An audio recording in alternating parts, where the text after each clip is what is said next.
Tenemos 3 minutitos y tenemos que ir a una pausa, pero quiero iniciar el comentario siempre inteligente y bien fundamentado de nuestra analista internacional, Mónica Amgier. Tienes 3 minutos, hago una pausa y regreso contigo, Mónica.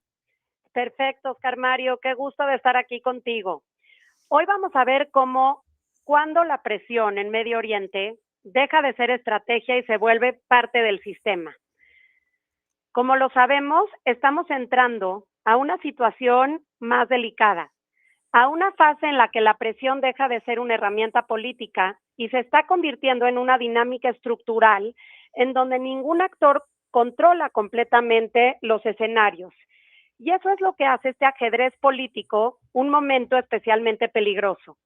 Lo que dijo ayer Donald Trump no es relevante por lo literal.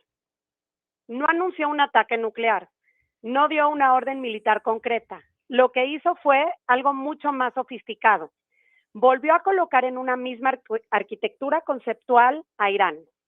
El mismo bloqueo naval, volvemos a ver al estrecho de Hormuz en los escenarios y también volvemos a poner en los reflectores la amenaza nuclear. Y cuando esos elementos comienzan a volver a convivir en un mismo discurso, lo que estamos viendo es que se está moviendo no la decisión, sino el marco dentro del cual las decisiones futuras se vuelven posibles.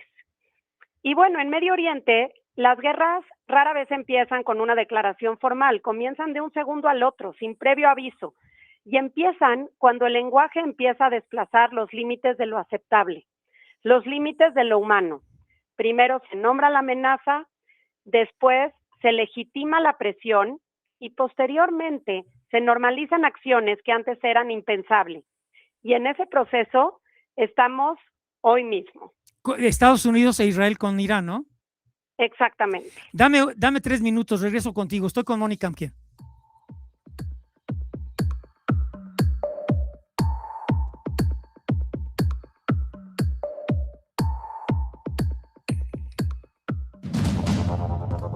Regresamos con Oscar Mario Beteta.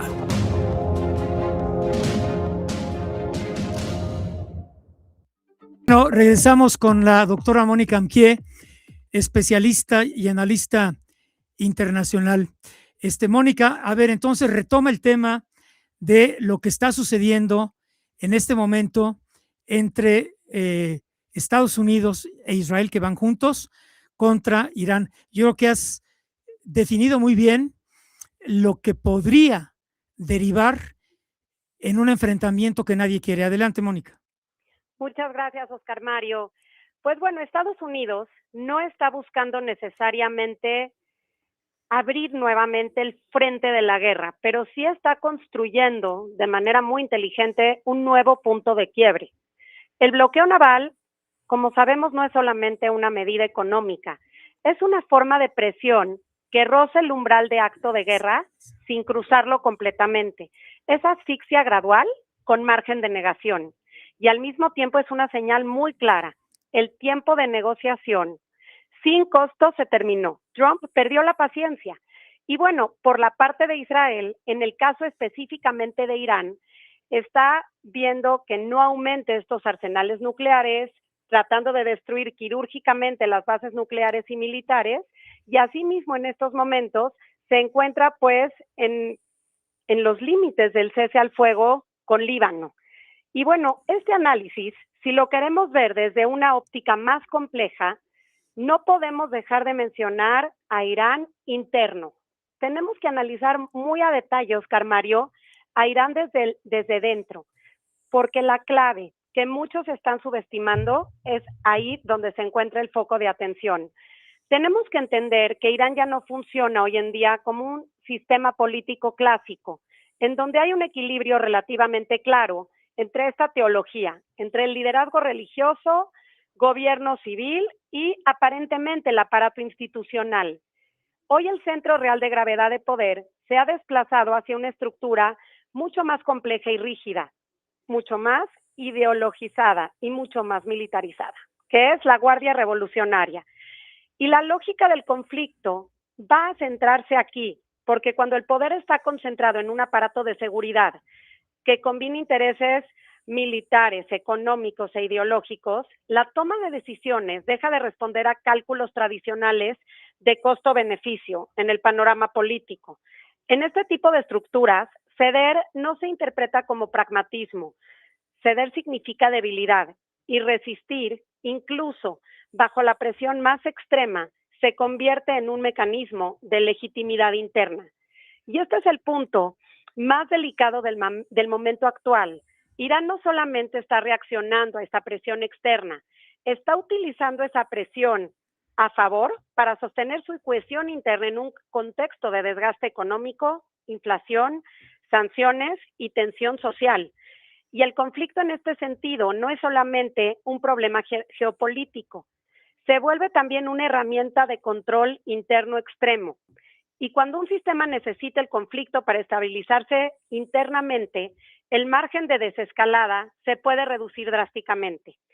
Y por eso, el error más común hoy es preguntarse si habrá o no un ataque nuclear, porque ese no es el escenario inmediato ni el más probable de acuerdo a los analistas internacionales más reconocidos. El riesgo real y más difícil de contener es que una escalada convencional progresiva que se legitima paso a paso bajo el argumento de evitar precisamente ese escenario nuclear, lo que se convierte en una guerra de tremendo desgaste y altísimo costo humano. Y bueno, tenemos en primer lugar el bloqueo. Este bloqueo, después de la presión marítima, después de ataques indirectos y después de posibles operaciones contra infraestructura estratégica, no es nuclear, pero sí lo suficientemente profundas como para volver a alterar en cualquier segundo el equilibrio regional. Y en este punto la respuesta iraní no sería simétrica, sino sistémica. Bien, Mónica, pues mira, leía esta mañana un editorial en el Washington Post y decían lo que finalmente busca Donald Trump, porque sigue siendo un hombre muy astuto, aunque ya cuenta solo con el 36% de apoyo de la población en Estados Unidos, es asfixiar política y económicamente al régimen iraní para convertirse en una especie de cogobierno o vigilante permanente de la administración de los ayatolás. Casi lo traduje a cómo se escribía en el editorial. ¿Tú qué piensas de esto? Lo que pienso es que aquí Trump ganaría lo que tú y yo venimos discutiendo, me parece, desde febrero. ¿Quién va a gobernar Irán? No hay una estructura interna ni una cohesión política para encontrar quién lo gobierne. Este hombre, que es el presidente de Estados Unidos, lo que quiere es un cogobierno por varios motivos. Exacto. Uno, el control absoluto de la región. Debilitar a China por medio de debilitar a Irán. Y hay un elemento clave que está pasando más desapercibido de lo que debería y que va a cambiar completamente esta lectura de Trump. Como tú dices, la estructura y la estrategia de asfixia contra Irán no tiene un consenso sólido. Y lo que estamos viendo aquí, que es la única manera que Trump también pueda asegurar los gobiernos naturales, es asfixiar su economía, cortar sus exportaciones y obligar al régimen a negociar desde una posición de total desgaste estructural. Y esta lectura es clave entender porque tiene muchas ganancias para Estados Unidos. Uno, la ganancia en debilitar nuclearmente Irán, que es el objetivo primario para la seguridad global. Muy importante. Y en sentido político, lo que vamos a ver es que va a ganar petróleo, estructura y control del Medio Oriente. Mónica, como siempre, clarísima en tus conceptos tan profundos y con tanta experiencia y conocimiento. Gracias, Mónica. Te agradezco, Oscar Mario. Bueno, la doctora Mónica Amquié, internacionalista y especialista en Medio Oriente. Vamos a